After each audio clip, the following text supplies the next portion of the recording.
Olá, saudações fraternais a todos. Estamos aqui mais uma vez no canal A Fé Ortodoxa do nosso querido amigo professor Fernando. E desta vez fugiremos um pouco à nossa temática habitual, que, via de regra, são os artigos de fé, né? Os mistérios de Cristo, os dogmas eclesiásticos. Hoje não abordaremos diretamente estas questões sobre os ensinamentos da Igreja, as doutrinas cristãs, os mistérios de Cristo, a divina revelação, os veículos da divina revelação, ou seja, o Evangelho e a tradição. Hoje fugiremos um pouco a esta temática. Elaboramos um breve discurso sobre as origens da teologia do domínio, ou sobre as relações históricas entre protestantismo e poder, buscando revelar a origem do pensamento teocrático dentro do protestantismo. Há cerca de 100 anos, o protestante Ofet escreveu um breve trabalho sobre o imperialismo protestante, ou o papel do protestantismo dentro do imperialismo americanista ou norte-americano.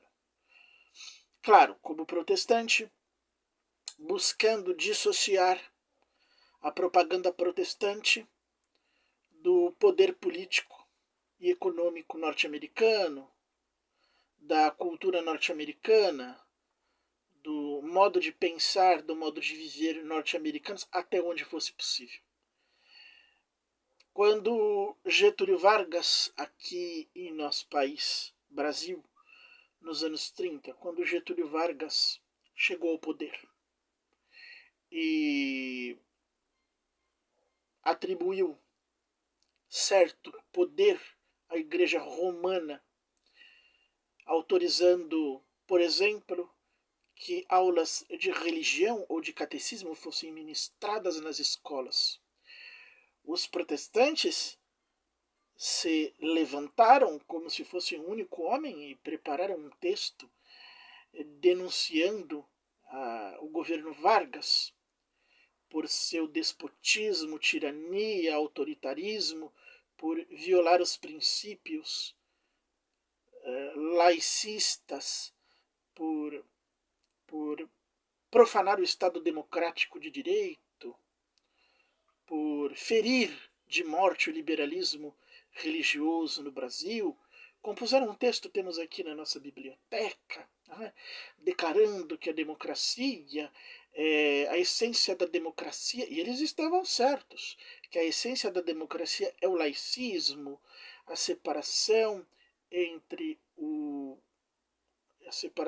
Estado e a religião, ou seja, entre as diversas facções religiosas, o laicismo, o secularismo, e, como disse, denunciaram como opressoras todas as relações de mancebia entre o Estado e as organizações religiosas. E editaram esse panfleto pelos idos de 100 anos, quase 100 anos atrás. Em seguida, um protestante metodista, uma pessoa de grande cultura, que era o senhor Guaraci da Silveira, editou uma obra cujo título era Lutero, Loyola e a Democracia, algo parecido. Tá? Um livro bastante ponderado, em que discutia as relações entre o protestantismo nascente, Lutero, Calvino, Zwinglio, e o poder, o Estado secular, as formas políticas, e também a ordem jesuíta, o jesuitismo e as formas políticas, a democracia, etc. e tal. E, por fim, na década de 80, Décio Monteiro de Lima publicou a sua afamada obra Os Demônios Descem do Norte. E quando essa obra foi publicada, já estamos às vésperas da teologia do domínio. E os protestantes chamavam os anos 90. Os anos 90 foram qualificados pelos protestantes como anos de colheita ou anos de ceifadura. E nós precisamos compreender perfeitamente o que os nossos protestantes desejavam e desejam colher. Foi o início dessa organização perniciosa que está se transformando num poder paralelo, chamada bancada evangélica. Esse grupo de parlamentares que, ao invés de lutar pelo bem comum e pelas instituições democráticas, lutam apenas para beneficiar as suas organizações religiosas e para obter para si mesmos poder. Ultimamente, como desenvolvimento deste processo histórico aqui no Brasil, temos testemunhado o surgimento de algo alarmante, o narcoevangelismo. Nos anos 80 se falava muito nos atletas de Cristo. Hoje o protestantismo tem nos mostrado um dos seus aspectos mais abomináveis e monstruosos com os traficantes de Jesus.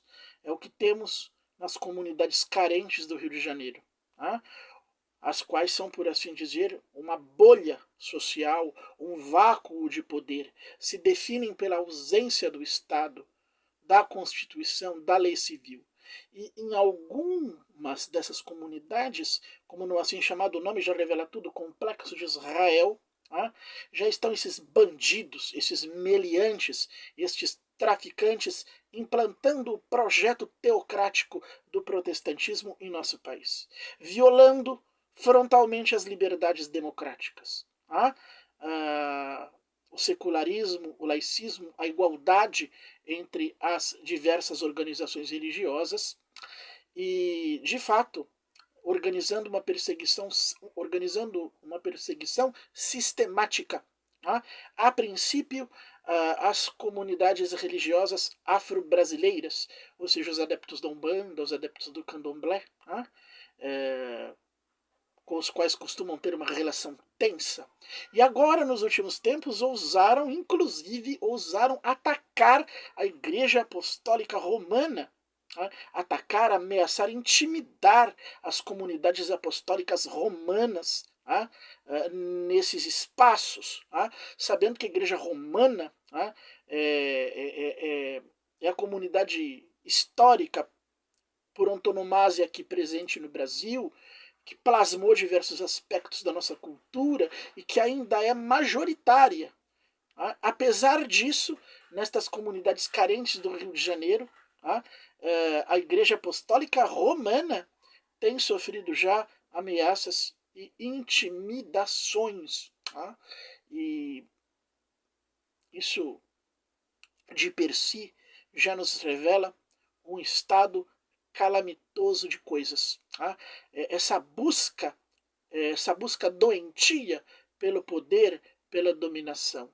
representada a um lado no Rio de Janeiro, nas comunidades carentes, por este narco-evangelismo, por estes traficantes de Cristo, e de modo geral no Brasil por essa sinistra bancada evangélica. Não se trata, como alguns costumam alegar, não se trata de nenhum tipo de defesa, tá? Ou de proteção, ou de busca por liberdade religiosa, porque os protestantes no Brasil têm tido toda a liberdade religiosa. Tá? Há dezenas de anos ou há mais de séculos, eles não sofrem tentativas de repressão, tentativas de intimidação. Tá? Mas é como costumamos a dizer, para o fanático religioso, tá? Para o pensamento fundamentalista, quando ele, fundamentalista, não consegue controlar os demais cidadãos, se julga perseguido, se vitimiza. Tá? Sempre o fundamentalista, tá? A mente teocrática, sempre que não consegue ditar regras para os dissidentes, ditar regras para os que não creem, ditar regras para os que pensam diferente, eles se julgam perseguidos. Para eles, a diversidade em si mesma é ofensiva. Tá? E, claro, é um problema muito sério. Tá? E tem raízes muito profundas. Se eu não consigo tolerar os símbolos, tá? Se eu não consigo tolerar os símbolos que são valorizados pelos outros, como que eu vou tolerar o outro? Se não tolero os seus símbolos? A tolerância começa pelo símbolo. Eu não sou obrigado a concordar com o judaísmo, ou aderir ao Islã, ou ser simpático às religiões afro-brasileiras, mas é meu dever, no mínimo, respeitar seus símbolos. Seus símbolos não me afetam, seus símbolos não me atingem, seus símbolos não me transtornam. Tá? Ver uma estrela de Israel, ver o crescente muçulmano, ver a estátua de Iemanjá, não pode ser encarado como uma agressão pessoal, mesmo porque não é. Se eu, em certa medida, sinto-me agredido ao ver os símbolos dos outros, tá? Isto é um péssimo indício. Isto é um indício de que a fé professada pelo outro me atinge, de que o outro me atinge. Tá? Bem, eu tenho, digamos assim, eu tenho certo orgulho, certa vaidade em dizer isto. Né? E ouso colocar-me como modelo de equilíbrio. Os símbolos valorizados pelos outros não me afetam, não me atingem. Ver o crescente muçulmano, a estrela de Israel, ou qualquer outro símbolo religioso, não me afeta. Não desperta a minha agressividade, não me incomoda. E ouso dizer que esse estado de passividade face aos símbolos tem certa relação com o tolerar o outro. Uma religião que tem dificuldade, pessoas religiosas que têm dificuldade para tolerar os símbolos alheios, certamente terá dificuldades para tolerar os dissidentes, para tolerar os outros. E o protestantismo, a semelhança do islamismo, é exatamente assim. Ocorre-me uma reflexão, algumas palavras, faz muito tempo que li, que encontrei na história da Inglaterra de André Maurois, onde André Maurois declara que os puritanos ingleses, os presbiterianos, os calvinistas ingleses, que posteriormente fugiram para a América do Norte e se converteram nos pais fundadores dos Estados Unidos. Esses puritanos se sentiam, estando na Inglaterra, eles se sentiam incomodados pelo simples fato de ver torres, sinos, cruzes e bispos. Tá? A simples presença, o simples ouvir o tanger dos sinos das igrejas, o simples ato de ver as cruzes no alto das torres, ou as torres das antigas catedrais, tá? Os bispos com suas roupas, os bispos anglicanos, aliás, bastava para exasperar os calvinistas, tá? Para tirá-los do sério.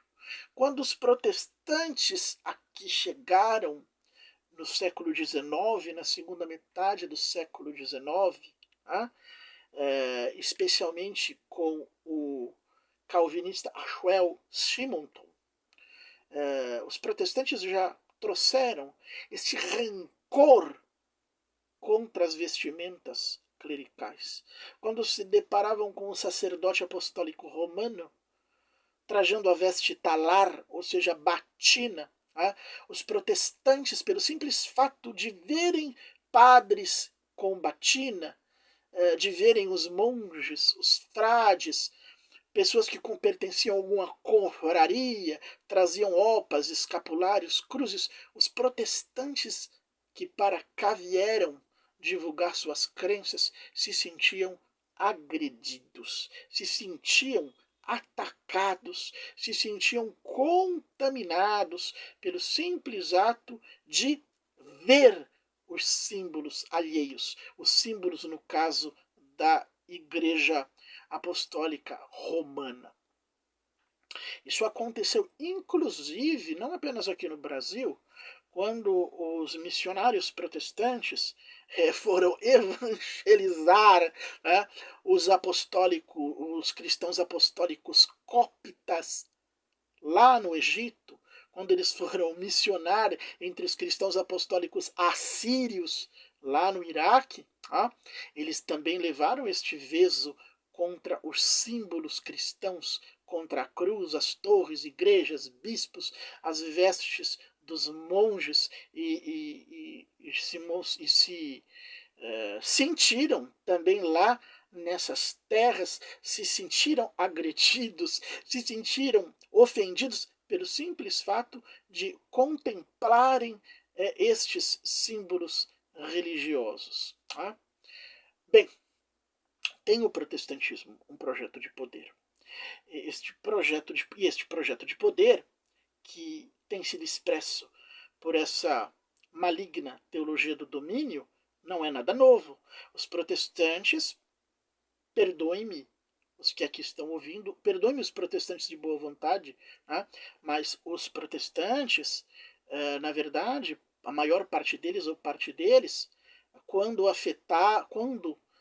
criticavam os governos autoritários, sejam da ortodoxia, sejam do cristianismo ou do próprio Islã, os protestantes estavam afetando, eles estavam afetando um falso amor à ordem democrática. Eles estavam afetando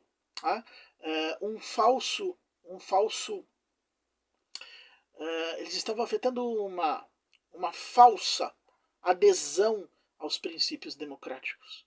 Nunca fez parte do ethos do protestantismo como um todo valorizar os princípios democráticos. Geralmente os protestantes fazem isso nos países apostólicos romanos, ortodoxos, muçulmanos, onde eles, protestantes, não detêm o poder, onde eles não estão no controle da situação. E não, de fato, por amor à democracia. Do contrário, não teríamos sequer visto esse golpe de Estado orquestrado pelo Silas Malafaia aqui no Brasil. Denota aqui, nos primeiros dias do governo Lula. Isso denota, como sempre no protestantismo, aquela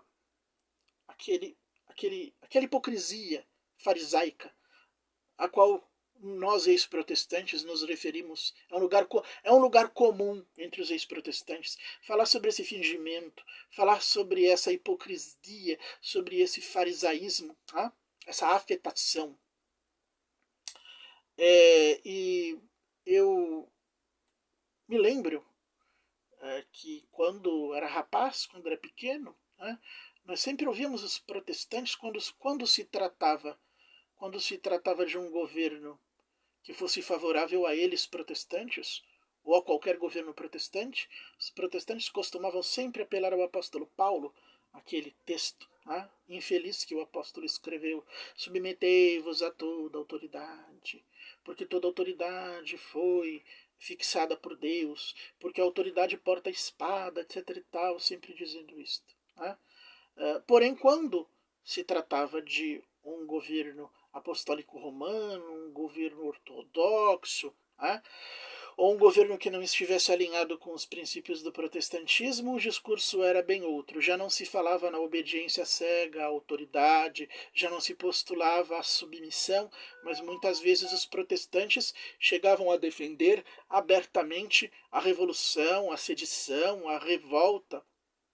Então há séculos eles têm manejado há séculos eles têm manejado hipocritamente esse texto do apóstolo Paulo para justificar os governos protestantes, mesmo quando se tratam de governos despóticos ou tirânicos, enquanto por outro lado eles defendem sedição, conspiração, revolução contra os governos, sejam apostólicos romanos, ortodoxos, muçulmanos, etc. e tal, por esse mundo afora.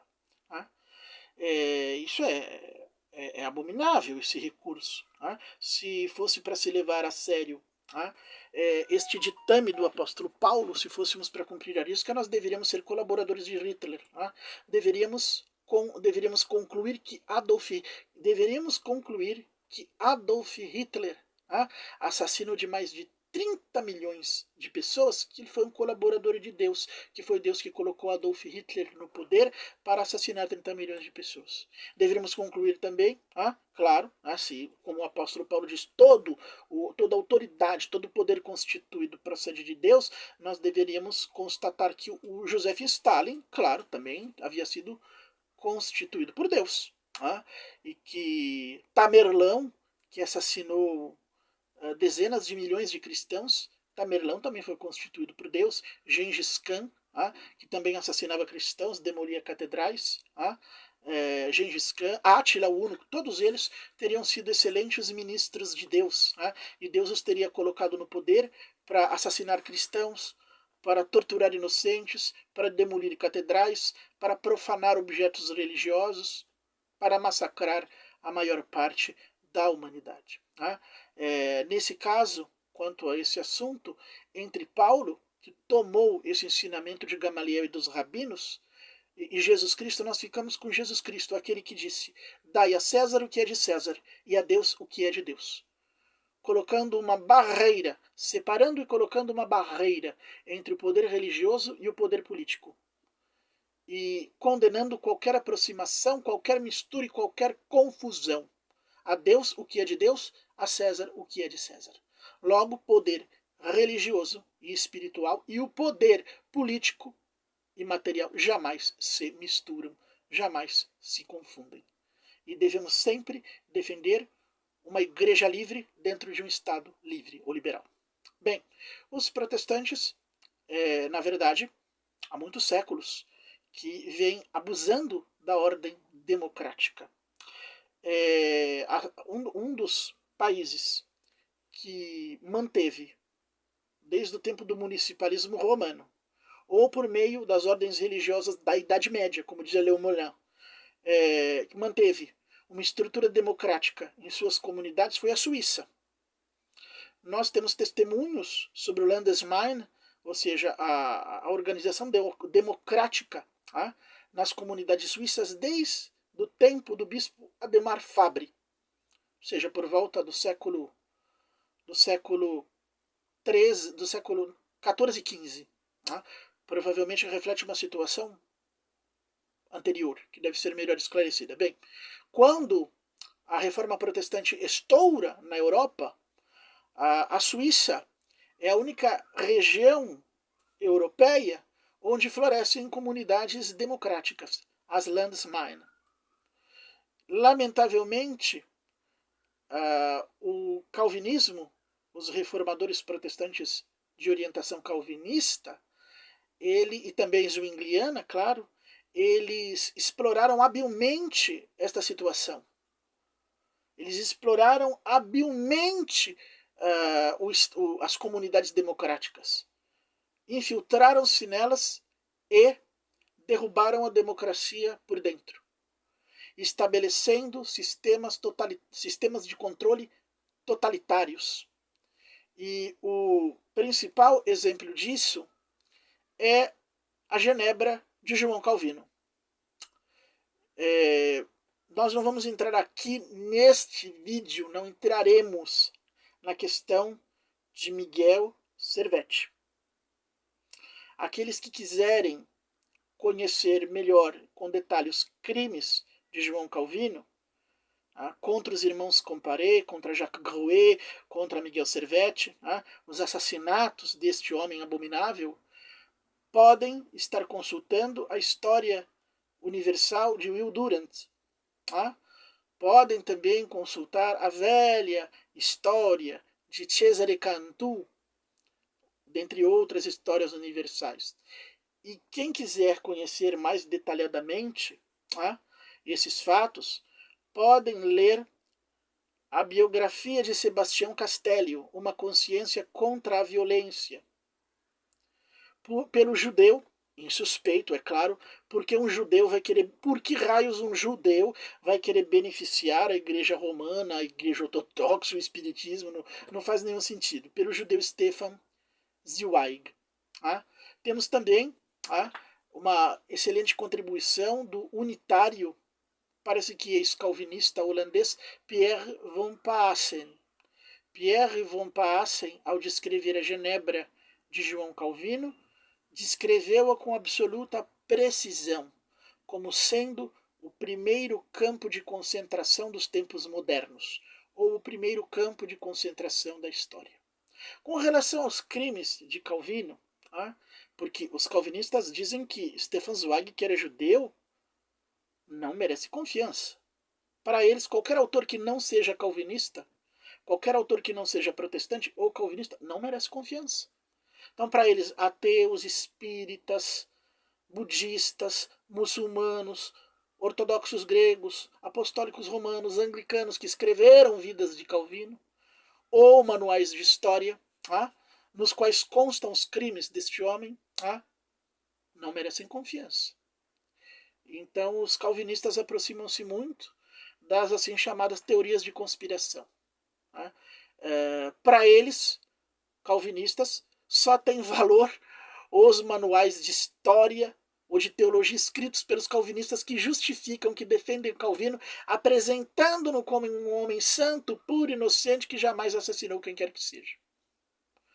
Criticam a Igreja Romana, dizendo que a Igreja Romana mente para tentar ocultar a história, criticam a Igreja Grega Ortodoxa e mentem com toda a cara de pau a respeito do seu chefe, do seu líder, do seu fundador, negando que tenha cometido os crimes que de fato cometeu e que são certificados por historiadores, escritores, cronistas de diversas ideologias, judeus, muçulmanos, apostólicos romanos, ateus, espíritas, comunistas, anarquistas, por aí afora. Todos estariam envolvidos numa grande conspiração, com o objetivo de manchar a memória do fundador do calvinismo. Como se chama isso? Conspiracionismo. Só eles, os santos perseguidos pelo mundo, essas criaturas especiais que são os calvinistas, só eles têm acesso à verdade. Só eles sabem que o fundador era um homem puro, santo, imaculado, que não cometeu estes crimes abomináveis. Por outro lado, nós que conhecemos muito bem as ações, os crimes de João Calvino, temos o testemunho da Epístola de São João. Em assassino algum subsiste a vida eterna. E cabe aos calvinistas o ônus de nos explicar que como uma pessoa na qual não está a vida eterna, porque era um assassino, como esta pessoa pôde ter sido núncio da verdade divina, pôde restaurar a verdade divina, reformar alguma coisa. Uma pessoa que não havia vida, na qual não havia vida eterna, porque está escrito, em assassino algum, subsiste a vida eterna. E este homem mesmo, depois de ter se apresentado como reformador, em pleno enquanto se apresentava como cristão, batizado, né, receptor dos sacramentos, cometeu, junto com Guilherme Fário, todos esses crimes abomináveis e horrendos, inclusive tortura. Tortura, no caso de Jean Grouet e dos irmãos Comparé. Tudo isto, historicamente, muito bem demonstrado por meio de registros, por meios de documento, que estão inclusive em acesso público lá na Suíça.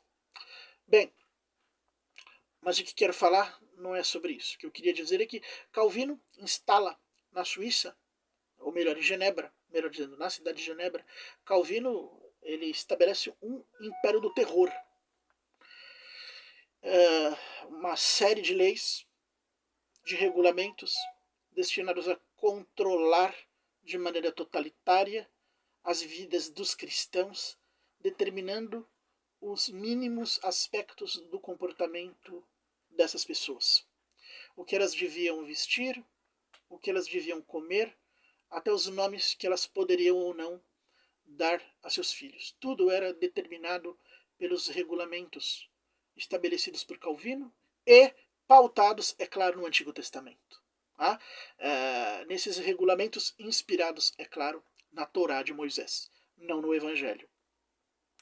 E por que Genebra assumiu esse caráter? Porque Genebra, que era uma democracia florescente, porque essa democracia florescente se converteu no centro da teocracia.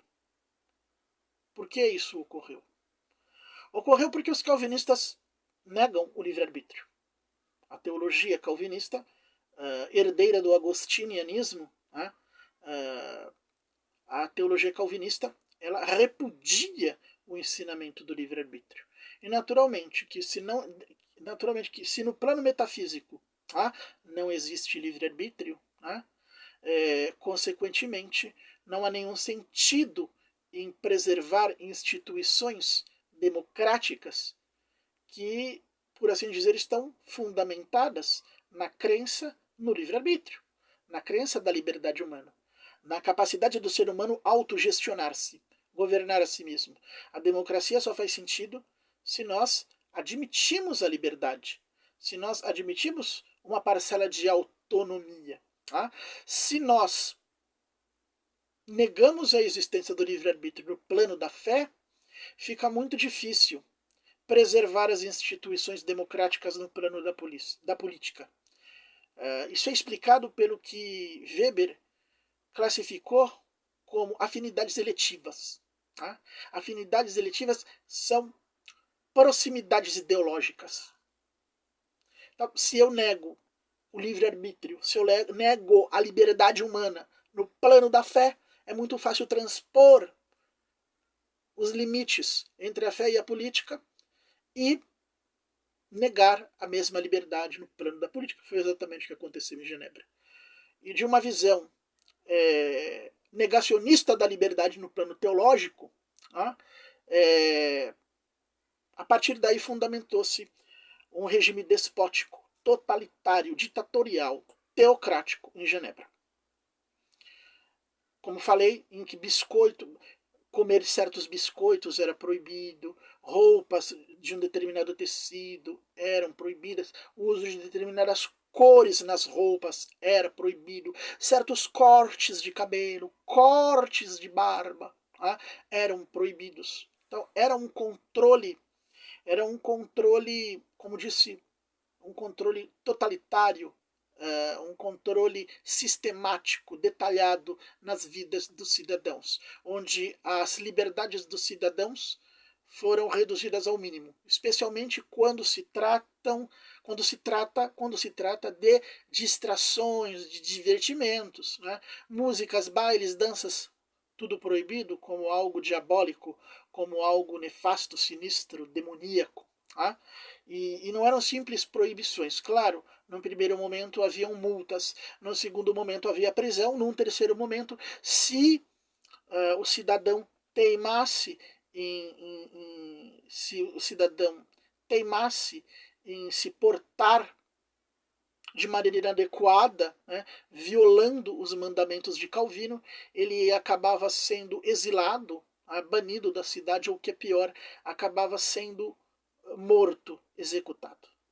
Temos notícia de que uma senhora de 84 anos chegou a ser executada, e mesmo crianças de 8 ou 9 anos. Tá?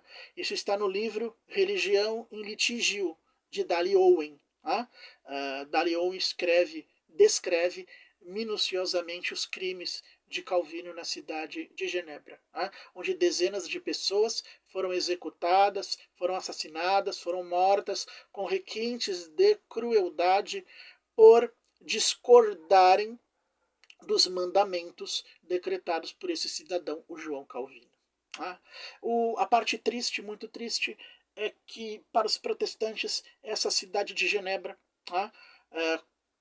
Comandada por uma espécie de Torá, né? Um mosaísmo calvinista, comandada por essas leis. Os protestantes sempre encararam Genebra como uma cidade sagrada, como a Nova Jerusalém, como um modelo de comportamento. Para os protestantes, esse controle teocrático sempre foi visto como algo extremamente digno, extremamente belo, extremamente desejável, e que se deveria exportar para outras partes do mundo. Genebra era uma célula da qual deveriam partir outras tantas células, outras tantas teocracias pelo resto da Europa. Felizmente, isso não deu certo. A França resistiu bravamente, a França não se curvou ante as aspirações teocráticas dos genebrinos ou de Calvino. Aliás, os próprios genebrinos discordavam, já falei de Jacques Gruet, dos irmãos Comparé, e, aliás, aos poucos, em menos de meio século, estas leis ditatoriais de João Calvino, após a sua morte, meio século após, estas leis foram sendo revogadas, foram caindo em desuso, e a situação em Genebra se foi normalizando paulatinamente. No entanto, isto causou uma grande revolta entre os protestantes radicais, entre os fanáticos, entre os seguidores mais leais de Farel e Calvino. Eles encaravam essa abertura de Genebra, essa glasnost, essa perestroika genebrina, eles encaravam isso como uma verdadeira apostasia. E planejavam transferir este modelo, como já disse, para toda a Europa, mas naquele momento, um momento um pouco posterior, particularmente para a Escócia, onde o calvinismo fora levado por John Knox. E lá também a Escócia seguiu o mesmo caminho. Até por mais tempo, por mais de século, os escoceses, pelo menos na Escócia, adotaram esse sistema de dominação, esse sistema de imposição, esse sistema de controle dos cidadãos, esse sistema totalitário. Tentando, inclusive, algumas vezes transplantar isso aí para a Inglaterra. Não obtiveram sucesso. Como disse, os escoceses, os calvinistas, os presbiterianos sempre se sentiram incomodados pela presença dos bispos anglicanos, das torres, das catedrais, dos sinos, dos órgãos das igrejas, das cruzes. Todos estes símbolos de poder sempre incomodaram os calvinistas. E, por outro lado, os bispos ingleses, em maior ou menor medida, os bispos anglicanos sempre resistiram à implantação dos princípios calvinistas e da ordem calvinista vindos da Escócia. Os bispos anglicanos sempre esboçaram maior ou menor resistência. Diante disso, como Genebra se abria cada vez mais à liberdade, como o sistema também principiava a se desfazer na Escócia, em meados do século XVII, os calvinistas ingleses, os puritanos ingleses, os presbiterianos, conceberam a ideia de abandonar a Inglaterra, já que nós não conseguimos comandar este lugar, já que nós não conseguimos implantar uma ordem similar à de Genebra ou à da Escócia. Isso é uma opressão para nós, não poder comandar, não poder estabelecer leis, não poder mandar na vida dos outros cidadãos. vamos embora desta Inglaterra, deste local maldito, e aí havia lá um espaço vago na América do Norte. E os calvinistas migraram para os Estados Unidos, levando o seu projeto de poder, fundamentado na sua mentalidade teocrática. Isto foi transplantado, isto foi transferido para os Estados Unidos no século XVII. Então os pais peregrinos levaram a mesma mentalidade que havia ali na Escócia, que havia na Inglaterra, em parte da Inglaterra, que havia sido trazido de Genebra, eles transplantaram para os Estados Unidos. E ali estabeleceram estas comunidades totalitárias, em moldes tirânicos, em moldes despóticos, ditatoriais. Tanto que veio a acontecer aquele famoso evento das bruxas, entre aspas, bruxas de Salem, calvinistas. Claro que num território calvinista, um território teocrático. Porque a presença do governo inglês nesses locais era uma presença muito limitada, uma presença muito fraca. O Estado inglês e a Igreja Anglicana ali não se faziam presentes.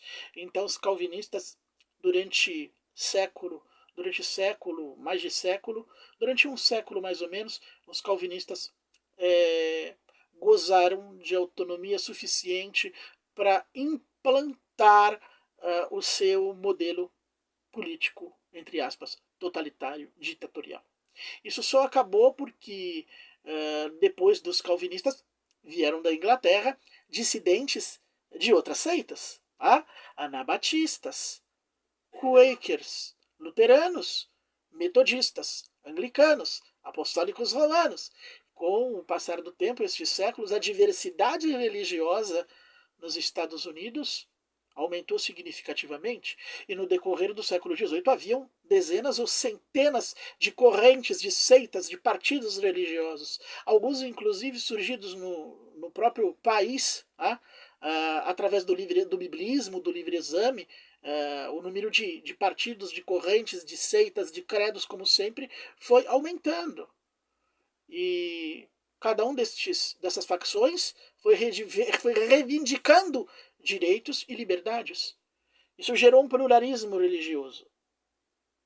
E os calvinistas perderam a hegemonia, perderam o controle, quando os Estados Unidos se tornaram independentes em 1776. Os calvinistas não tinham chance de manter o poder. Nem mesmo a Igreja Anglicana, a Igreja de Inglaterra, cuja presença nos Estados Unidos, como disse, ainda era incipiente. Os próprios calvinistas não tiveram como segurar o poder naquele momento. Por outro lado, havia uma forte influência do liberalismo religioso, do iluminismo, do pensamento francês. E diante disto, o governo norte-americano estabeleceu a liberdade de consciência, separou a religião do Estado, estabeleceu um regime laicista, um regime secular, tirou o poder dos calvinistas. Então os calvinistas foram alijados do poder nesse momento, a partir da independência dos Estados Unidos em 1776. Porém, da mesma maneira como seus antepassados haviam encarado a abertura política de Genebra no século anterior como uma apostasia, os calvinistas norte-americanos também encararam a proclamação da independência com o estabelecimento do laicismo e a separação da religião e do Estado. Os calvinistas norte-americanos, grande parte deles, encarou a democracia, o secularismo, o laicismo como uma apostasia, como algo maligno instaurado pelo demônio. Eles continuaram achando que deviam estar na posse do poder, dos meios de controle disponíveis para intimidar os dissidentes. Então, os calvinistas nunca largaram o osso, nunca aceitaram de boa vontade a forma democrática. Sempre lá nos Estados Unidos, principalmente no Sul, no Bible Belt, o Belt Bible, eles sempre aspiraram pelo controle político, pela restauração da teocracia, nos moldes do Antigo Testamento, nos moldes da Torá. Um verdadeiro projeto de poder que foi transplantado da Suíça ou de Genebra para a Escócia e para a Inglaterra, em seguida da Inglaterra e da Escócia para os Estados Unidos. E finalmente, nós temos que pôr o nosso cérebro para pensar, tá? Para onde foi este projeto de para onde foi transplantado, transferido mais tarde, no século XIX, este projeto de poder. É uma pergunta que deixo aqui para nós discutirmos numa segunda gravação. Para onde foi transferido o projeto calvinista de poder, este projeto teocrático, esta teologia do domínio ainda em estado embrionário? Para onde ela foi transplantada? Para onde ela foi transferida? Parem, pensem, reflitam por um tempo e busquem a resposta. Muito obrigado até aqui.